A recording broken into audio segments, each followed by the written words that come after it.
बघताच ना सुकी मच्छी कशी भाजता येते.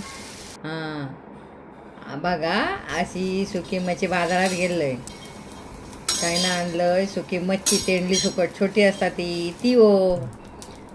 मग काय केलंय, ती पहिली आणल्याने तव्यात भाजून घेतलंय आणि नंतर मग ती धुतल्यानंतर इकडे टॉमॅटो, कांदो, कोथिंबीर आणि कोकम आपण तयारच ठेवायचा आणि मग तवं ठेवायचं किंवा कढईमध्ये मस्तपैकी ती तेल ओतायचं. त्याच्यात पहिला कांदा टाकायचा, कांदा चांगला भाजल्यानंतर टॉमॅटो टाकायचं आणि टॉमॅटो भाजण्यासाठी नरम होण्यासाठी पहिला मीठ टाकल्यानंतर टॉमॅटो नरम होतो म्हणून नंतर मग मसाला टाकायचा, हळद टाकायची, त्याच्यानंतर ती सुकी मच्छी टाकायची, कोकम टाकायचं, सुकी मच्छी टाकायची आणि मच्छी टाकल्यानंतर थोडासा पाण्याचा हबका मारायचा असा हाताने. जास्त पाणी ओतायचं नाही, जास्त पाणी ओतलं ना की काय होतं, ती मग चिकचिकीत होतात आणि सडसडीत चांगली होण्यासाठी थोडासा हबका मारायचा पाण्याचा, वरून झाकण टाकायचा की आपणच वाफेवर आणि त्यानंतर कोथिंबीर व्यवस्थित बारीक कापून वर भुरभुरा